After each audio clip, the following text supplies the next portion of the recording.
Mga kabokals, may bad news. May sugat si Milky. Ngayon po tanghali, papainumin ko. Nakita ko yung tagiliran niya, may tumutulong dugo. Andiyan siya sa baba, no?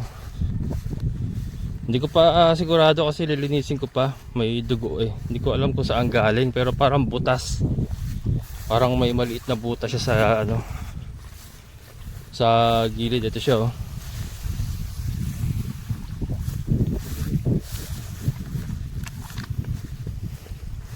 Huwag naman sanang ginawa na masama, mga kabokals.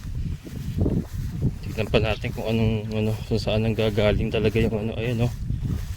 Ayan mga kabokals, ang laki, oh. Oh, tumutulo yung ano. Tingnan natin kung saan ba nanggagaling itong sugat nito. Tingin ko parang butas eh.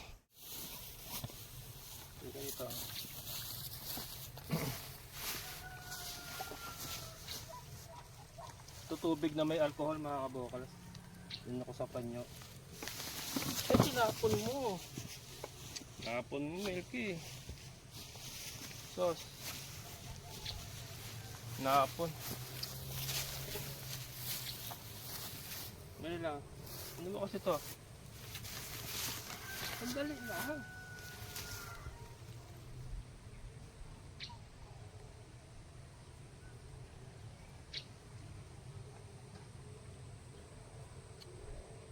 Ayan. Wala pa to kagabi, mga kabokals eh. Pinainom ko pa siya kagabi. Wala siyang problema eh.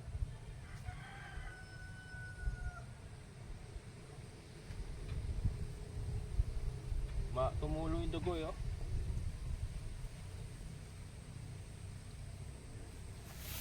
Sandali. Napon mo yung tubig mo pang hugas eh.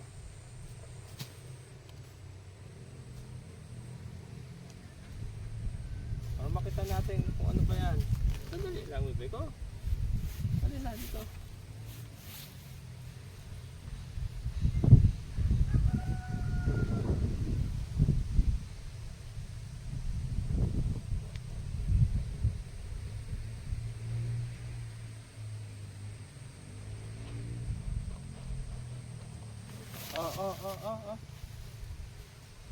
Ito lang.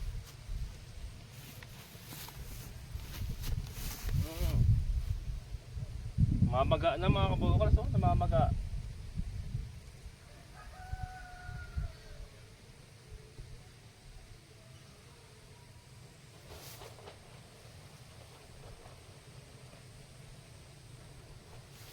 Dali. Lakas. Dali lang.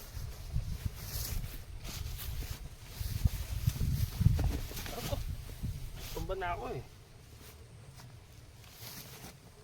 Mamaga, oh, nakaumbok.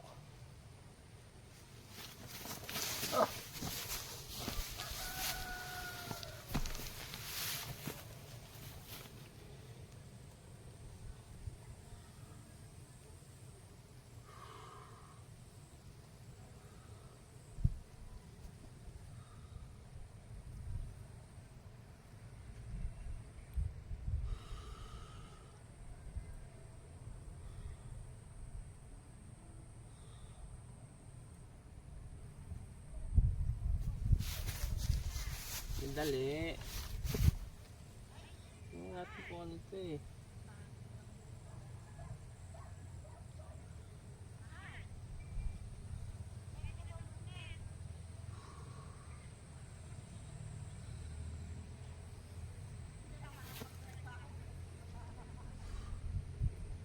Tumulo yung dugo.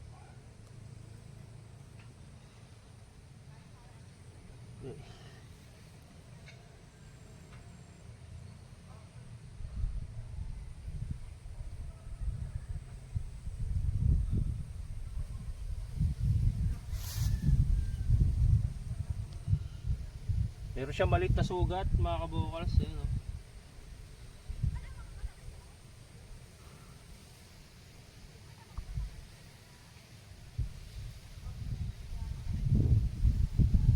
Wala naman ako nakakapasa sa loob.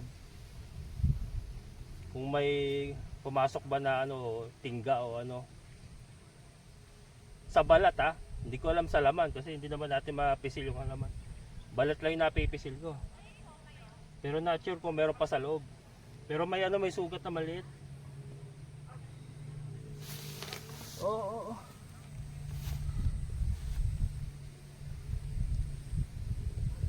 So, ano ba nangyari dyan?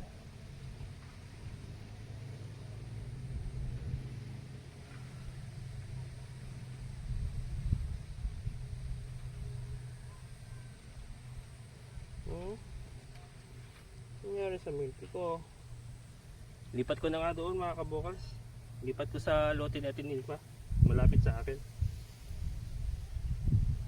Lipat ko nga doon. May sugat maliit. Oh, tugo oh.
Ayan mga kabukals, nilipat ko. Hindi ko alam kung ano doon.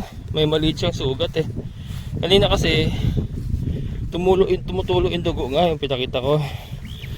Ito yun. Nakaumbok oh. Hindi natin alam kung saan ang galing yung sugat niya na yan.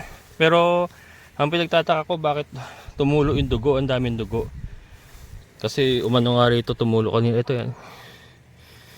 Wala naman akong nakakapasa loob. Kaya lang nakaumbok siya. Wala naman ng dugo. Nalinisan na natin pero ayan eh. Nakakaba kasi pagka ganun eh. Na ano. Kasi doon sa amin dati sa San Jose, may insidente ganun, binaril ng airgun. Yung mga nagtitrip siguro. O nakakatakot. Kaya kanina nag-alala kaagad ako, sabi ko. Kasi tumulo yung dugo eh. Kasi kung simpleng kagatan ng insekto, bakit tumulo yung dugo? Matigas na yung dugo mga kabukals, ibig sabihin medyo matagal na. Pero kagabi nga nung pinainom ko pa siya, wala pa, okay pa siya eh. Nagpainom ako ng mga 6:30, yung medyo madilim-dilim na eh. Wala pa eh. Kanina lang nagulat ako ng ano, at may sugat. Ang kinaalarm ako ba't tumutulo yung dugo, na parang may maliit na butas nga. So yun, kinabahan kaagad ako. Sana naman walang ano, kasi hindi natin alam eh, yung ang napipisil ko lang yung balat niya eh. Not sure dun sa mismong loob ng laman niya. Ito, pag pinisil ko wala namang matigas na something or tingga ba na. Ayun oh, nagdudugo pa rin mga kabukas oh. Pag pinisil ko, ayun oh. May ano siya, may butas na maliit eh. May butas na maliit. So kaya ano kaya nangyari? Ayan. Nandun lang naman siya sa baba.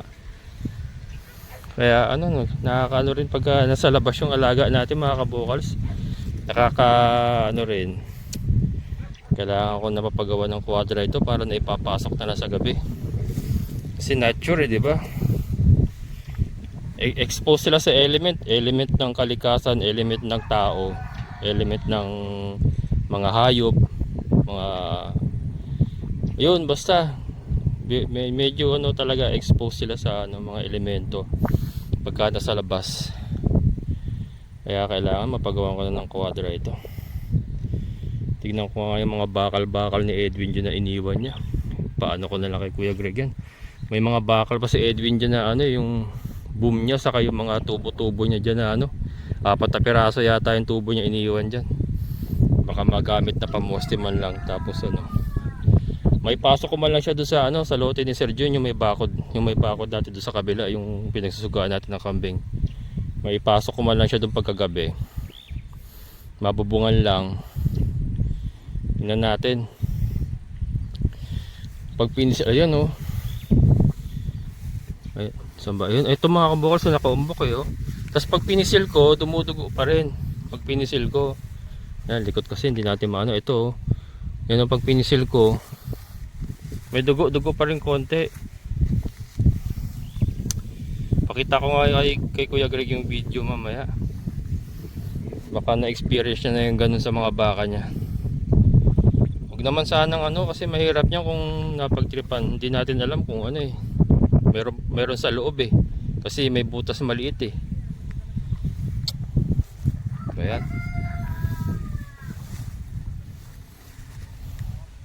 Airgun kasi tatalaban niya kahit airgun lang mga kabukals. Tatalaban yan. Although hindi niya iindahin, kaya lang ang masama kasi noon, pag pumasok yung tingga sa loob, maglalakad yun eh. Maglalakad yun sa loob ng katawan niya. Wag naman sana. Sana insekto lang. Kaya lang kasi may butas na maliit nga. Ayan, monitor ko. Uminom naman na siya, pinainom ko. Uminom naman. At ayan oh, malakas naman siya. Well, baka nga hindi naman niya iindahin yun eh, yung ganong kalita sugat. Kaya lang iniisip ko dyan kung may pumasok sa loob. Hindi natin alam kung meron sa loob eh. Sana naman wala, sana naman okay. Bait-bait pa naman ito ni Milky ko. Yan, pag ano ko, sikapin ko magawa ng kwadra para maipasok na dun sa ano, sa loob mga kabukals. Para safety, wala rin ako iniisip pagkagabi. Mahirap kasi yung may iniisip ko na ano, alaga mo na nasa labas eh pagkagabi. Yan ano. Ay nako. Yan mga kabukals. Harvest tayo ng Madre de Agua uli mga kabukals. Pilipin na natin si Milky. Ngayon ako pa nakita ito, nakahiga lang.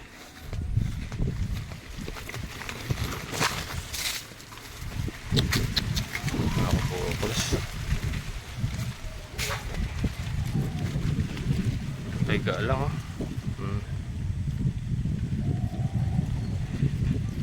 Ngayon na pa yan, nakahiga lang ganyan. Mamaya puntahan natin. Check ko yung sugat niya. Ayun, tumayo na. Ayun, tumayo. Nakita siguro ako. Mamaya tignan ko yung sugat niya. Yung iniwan naman natin kanina, wala namang ano, wala naman ng dugo eh. Pag yun yung pag pinisil lang. So nakagat lang ng insekto. Hindi pa nag-reply si Kuya Greg. Nag-message ako, pinabadala ko yung video clip. Natanong ko kung na-experience na yung ganun. Baka kagat na insekto or ano. Kasi hindi rin natin masabi kung ano talaga ang nangyari. Kaya lang hindi pa nag-reply, baka ano, may ginagawa o ano. Ayan. Mamaya tignan natin siya, mag-harvest lang muna ako ng Madre de Agua natin. Yan mga kabokal, so kahapon nga diba nag-harvest tayo ng ano, naka 17 kilos tayo kahapon. So ito kasama ito. Ang target ko nga maka 50 kilos. Kaya lang not sure kung aabot. Kunti na lang to. Ito inubos ko na ngayon nandito sa gilid natin oh. Tapos pagka naubos to, saka ako pupunta sa lote natin infad. Yun naman ang uubusin natin. Parang ano na to, huling harvest na natin to ng Madre de Agua, and then pahinga muna to. Siguro mga 3 weeks hanggang 1 month bago ulit tayo makapag-harvest. So in the meantime, habang hinihintay natin yon, yung napier grass naman sa baba ang ano natin, titirahin natin. Hindi naman ang ating harvest and saka ipiperment. Pwede rin naman pakain sa baboy yun eh.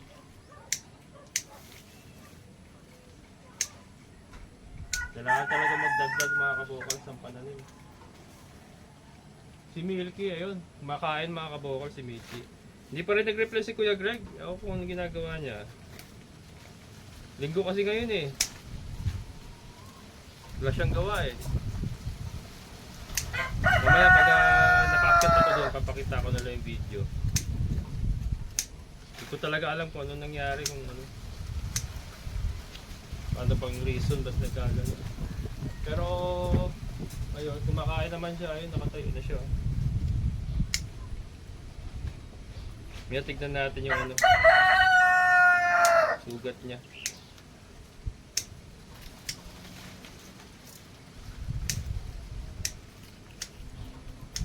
Ito, bukas na natin ito bukas ko na ito matcha-chop.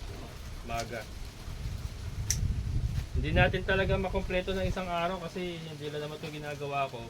Kaya askaso pa tayo ng mga alaga natin. Kaya patagal din kasi ito pag-harvest mga kabukals.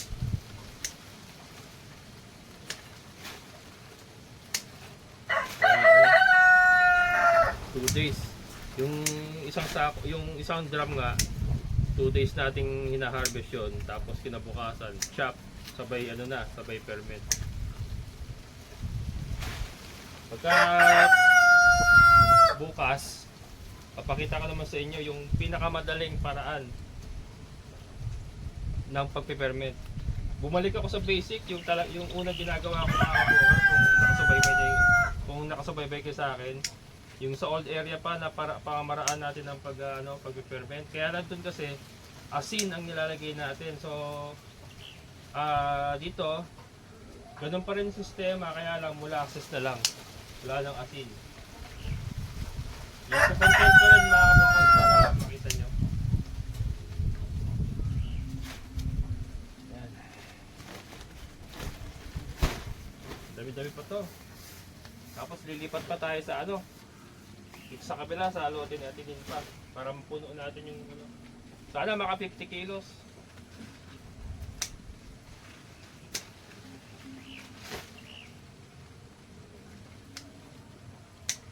Ibang-iba yung tubo dito kaysa doon kasi mas dry ang lupa ron eh. Dito naagusan ng tubig yun. Talagang matataba. Kailangan talaga may source of water. Pagka tag-init, kailangan madidilig talaga.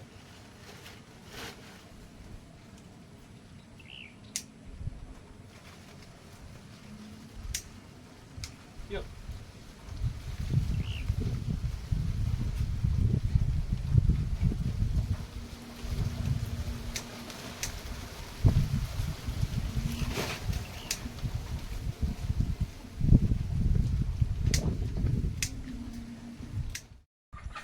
Naubusan naman tayo ng oras mga kabukals. So ito, napuno natin yung isang sako, punong-puno.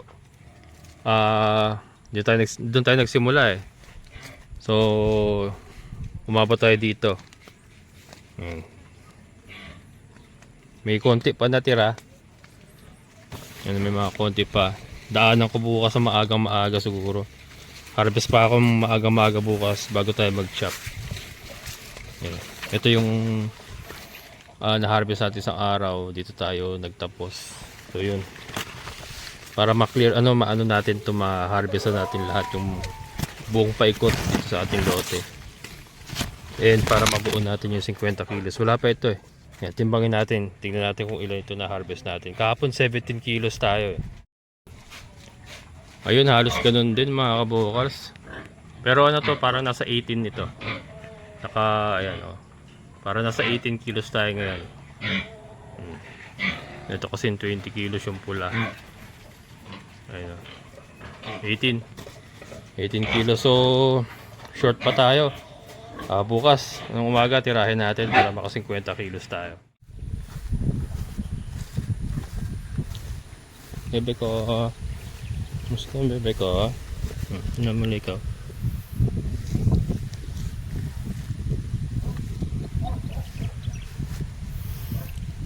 Nakaumbok pa rin mga kabukals, pero wala nang dugo, hindi na nagdudugo.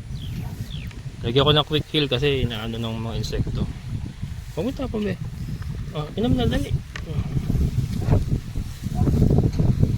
Malamig kasi.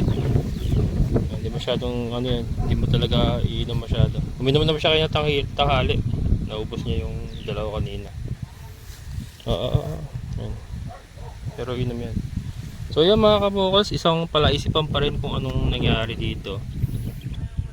Ito yun yung mga kabukals, oh, ano, tambok ba? Ayan. Sana naman eh ano, okay lang si Milky mga kabukals. Sana insekto lang na ano, baka insekto lang yung blood sucking insect.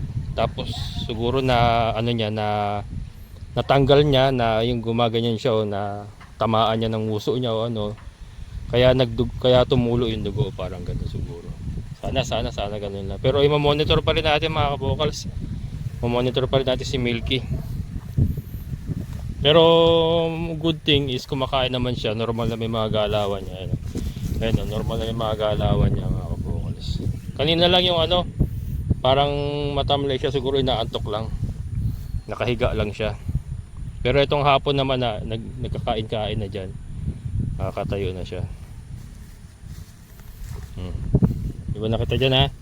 Ito na muna natin siya palagi ilalagay siguro sa malapit lang. Nandun kasi siya sa baba. Hindi ko siya makita doon eh. Malalim kasi doon eh. Malalim. Hindi ko siya makita. So dito, at least natatanaw ko siya from time to time. Nandito lang siya. Lote naman ni Ate Ninfa ito eh. Kaya Ate Ninfa pa ito eh. For 200 square meter pa yan. Ayan.